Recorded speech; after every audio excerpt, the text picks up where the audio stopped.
का त्याग करके भगवत प्राप्ति रूप शांति को प्राप्त होता है। और सकाम पुरुष कामना की प्रेरणा से फल में आसक्त होकर बनता है।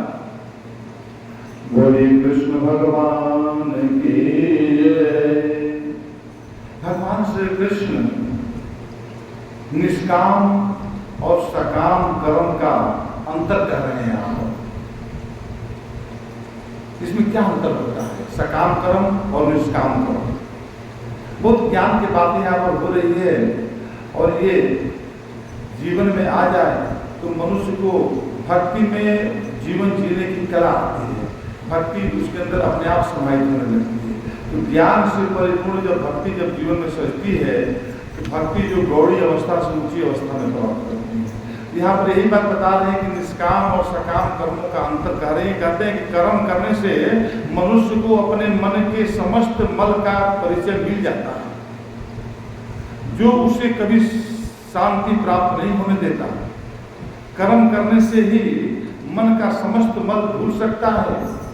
व्यक्तिगत लाभ के लिए सकाम कर्म करने से अभिष्ट फल तो मिल सकता है, किंतु मन का मैल नहीं धुलता।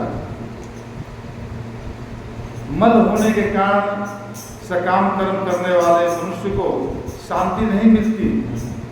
निष्काम कर्म मनुष्य को परमात्मा के साथ जोड़ देता है और सकाम कर्म मनुष्य को संसार के बंधन में बांध देता है। तो बांधने का कारण उसका मल जो बना, उसका दोष गुण दोष उस कर्म के फल का मिला, वो जो है उसको बांधता है। तो कर्म फल में आसक्ति अर्थात कर्म फल की कामना उत्तम कर्म को भी दूषित कर देती है। जैसे कुछ स्वस्थ फल हो, अच्छे फल हो, ताजे फल हो, उसमें एक सड़ा हुआ फल भी आकर उस सब फलों को सड़ाने के काम कर देता है। उसी तरह से ये जो इस तरह का प्रभाव डालते हैं। हमें अपने उत्तम कर्म को करते हैं, उसमें हमें ध्यान देना चाहिए, उसमें दूषित कर्म भी ना घुसे, क्योंकि दूषित कर्म उसको भी नष्ट करता है, खराब करता है। तो कहते हैं कि आसक्ति का त्याग कर्म को उदार बना देता है। सकाम कर्म स्वार्थमय तथा सदोष होता है तथा निष्काम कर्म पवित्र होता है। उसमें दोषता बनी हुई रहती है, क्योंकि वो सतो रजो तमो गुणों से समाहित होती है।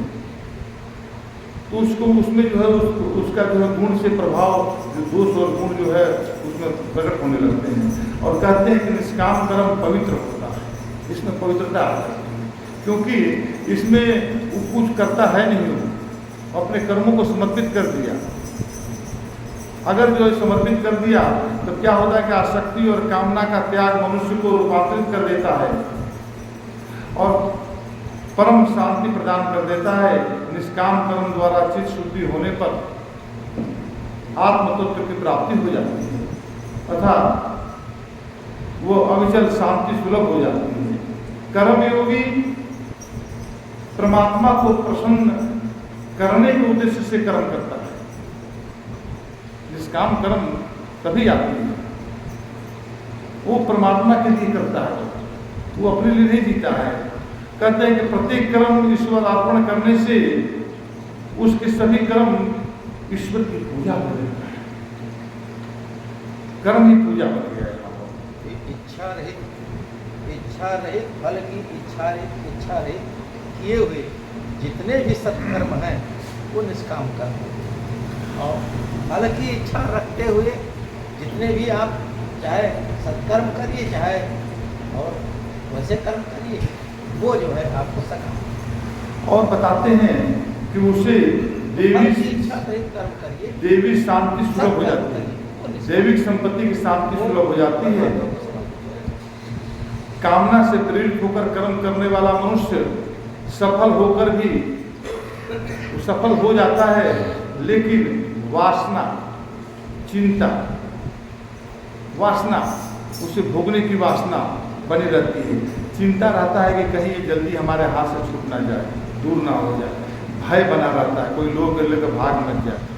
उद्वेग रहता है, घृणा रहती है, वो दूसरे को देखता है, अपने को बड़ा समझने लगता है, घृणा करने लगता है दूसरे से, देखो कितना उसके अंदर कमी है, मैं कितना महान हो गया। और यदि उसमें कोई विघ्न आता है तो क्रोध भी करता है, आदि के जाल में फंसकर अशांत हो जाता है। तो निष्काम कर्म मनुष्य को परमात्मा के सम्मुख और सकाम कर्म परमात्मा से विमुख कर देता है।